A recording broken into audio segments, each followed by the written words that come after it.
Welcome back to another video on the channel. Today we're going to be working on the John Deere. The John Deere seems to have an issue with the wires or this connector right in this area, because when I turn the key, nothing is happening. Whenever I move this wire around, you can hear the fuel solenoid turning on and off.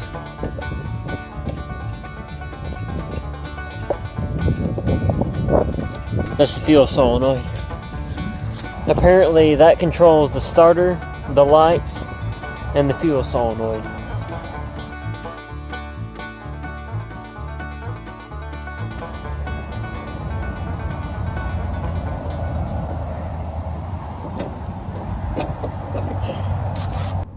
You have to get the wire in just the right position to start the mower. So I'm going to hold the key in the starter position while moving this wire around, and if I get it in the right place, the John Deere will start. Alright, so I can't get it started at the moment, but that's the issue right there. I'm going to see if I can try to get that off and see if we can replace it. I'm going to remove all this plastic crap off of here. Alright, so apparently in order to remove this plastic cover, you have to remove these two screws and the fuel pump. Oh, and this cover.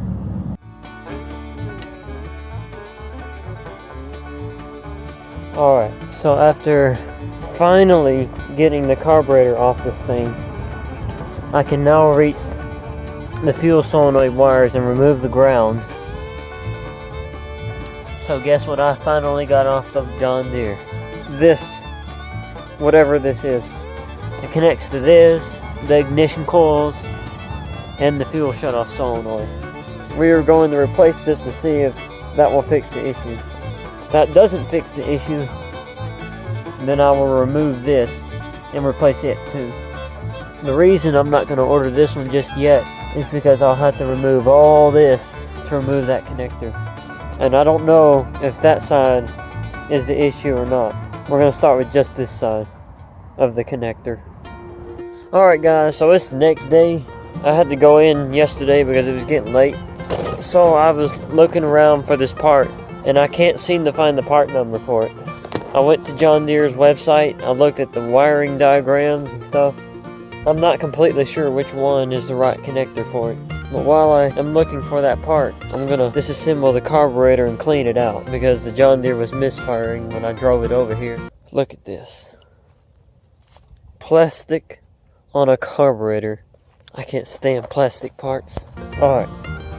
So I finally got the float bowl off the carburetor.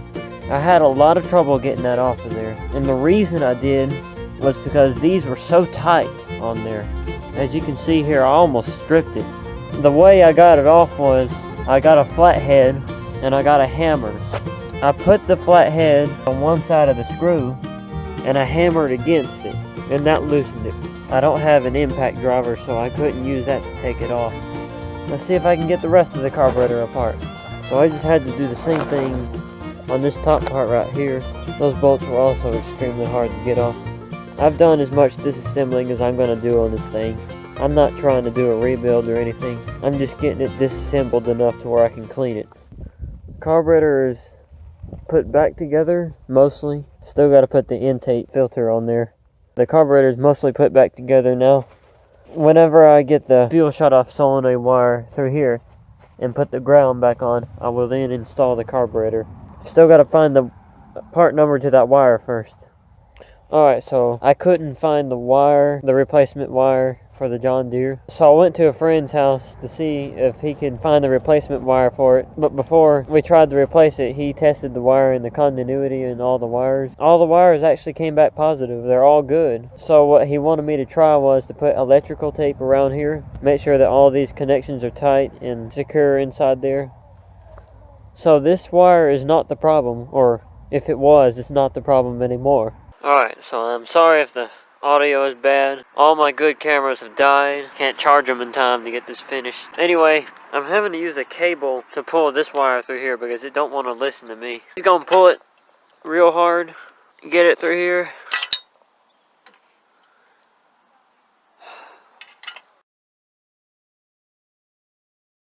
Alright guys, so it's the next day. I finally got the wires hooked up and the carburetor installed. Now I'm going to put the engine cover back on there, put everything back together, and then we'll try starting John Deere. Alright, so I just got everything put back together. It's ready to start.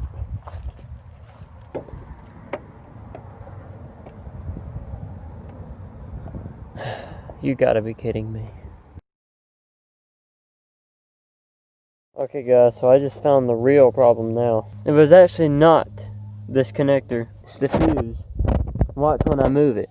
You can hear the fuel solenoid turning on and off.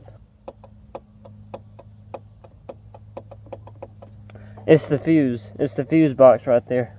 This is the problem, I know that's the problem. So, this will have to be replaced.